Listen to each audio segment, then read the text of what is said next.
Today we will discuss about the chemical properties of alcohol, and for that we have to first discuss the acidic nature of alcohols. So you know that an acid is a substance which releases proton, that means hydrogen ion. So for acidity the requirement is that the polar nature of oxygen and hydrogen bond should be there, okay, because you know an alcohol has a functional group which is OH. So whatever chemical properties we are going to discuss, all is focused on this OH functional group. So when we talk about acidity, hydrogen is there which can be released. So and you can see that I have written alkyl group here because R, which is used to denote the alkyl part of alcoholic substance. For example, CH3, CH2, CH2OH. Okay, so this is the alkyl group, and to this alkyl group one OH is attached. So this makes up the alcohol.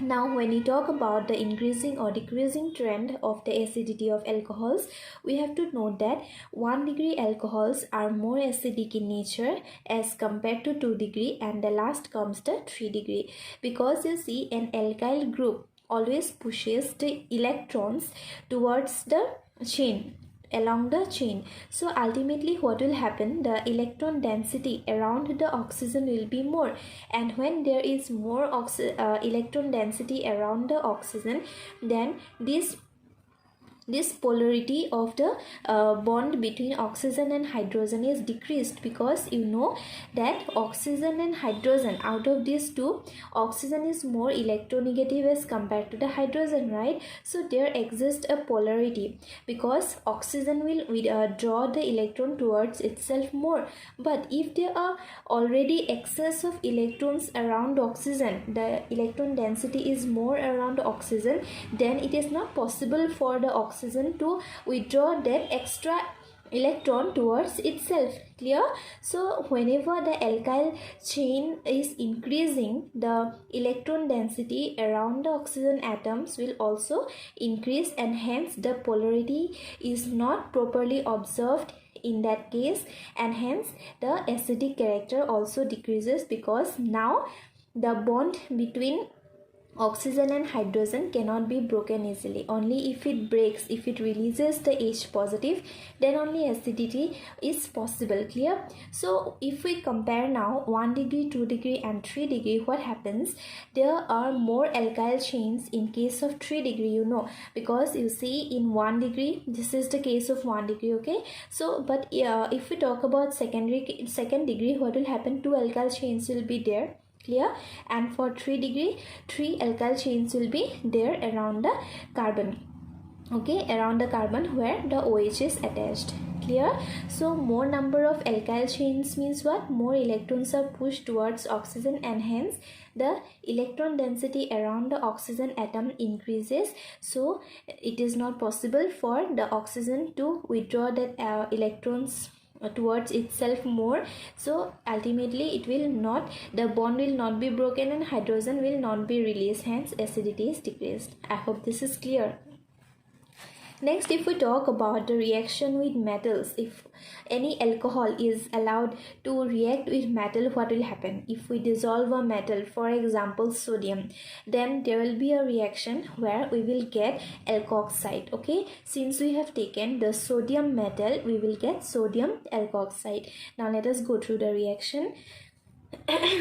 We have taken ROH, okay, so this is a generalized formula for alcohol. R is any alkyl chain, you can put any number of alkyl chain here. So ROH plus Na.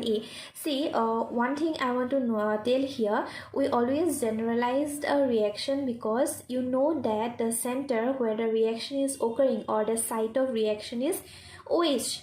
We have nothing to do with the alkyl chain ultimately in the reaction, so this is just generalized. Otherwise, if you want to be more particular, if you want to give a specific name, then you can go through the example. Otherwise, if you understand the generalized equation, it becomes easier for us to make the examples by ourselves, okay? If any example is given, then you can obviously solve them. So ROH is there along with it, then sodium metal is reacted, we will get RONA, and one hydrogen molecule is released here. Okay, so in order to balance, we have to put a 2 here and a 2 here also. So you will get sodium alkoxide. What is being replaced? Can you see? This hydrogen is replaced by sodium. Okay, so this hydrogen is replaced by sodium. So anything wrong here? 2 hydrogen is there. Okay, 2 hydrogen, but this side you can see sodium metal is 2 na, so here also you have to put a 2 in order to balance the reaction. Okay, clear now? Okay, then as for example, we can take ethyl alcohol CH3CH2, which is the R part, that is the alkyl part, R here, OH plus Na. Then as usual, in place of R, what we have taken? Ethyl, no, so you put the ethyl group here and then ONA, so this is sodium ethoxide. Okay, so if it have taken if we have taken propyl, then it will be sodium propoxide. Okay, plus half H2 in place. Instead of half H2, if you don't put the half here, one thing you can do, balance it using 2 here, 2 and 2 here. Okay, so both ways possible. The next reaction is esterification, where esters are produced from alcohols by the reaction with other elements such as carboxylic acid, acid anhydride, and acyl chloride. So let us go through it. First, if we take carboxylic acid, which is RCOOH, so this is the functional group of carboxylic acid. Along that, if we along with it, if we react it with alcohol in the presence of acid, H positive, you know, acid releases H positive proton. So instead of writing the whole molecule, they have just in short written H positive here. Then ester is produced and the functional group is COOR. Okay, so this is the functional group of ester, and R is the alkyl group, and this R dash is the alkyl group of that was present in the alcohol. Okay, so you can see here one hydrogen, the hydrogen that is present is replaced by this R dash, which is a different alkyl group. So R dash is given, it might be methyl, it might be propyl. Okay, it does not matter, but since this alkyl group belongs to the alcohol and this is for the carboxylic acid, so in order to differentiate both the alkyl groups, so an R dash is put here. Okay, so this hydrogen is replaced by R dash. What you will get? The ester RCOOR dash, and what is left? OH and H, so water. I hope this is clear. Next, let us move on to the acid anhydride. This is the formula for an anhydride molecule, CO. Then one oxygen is shared, one means oxygen, 3 oxygen together it lays, and one group is same here, that is RCO.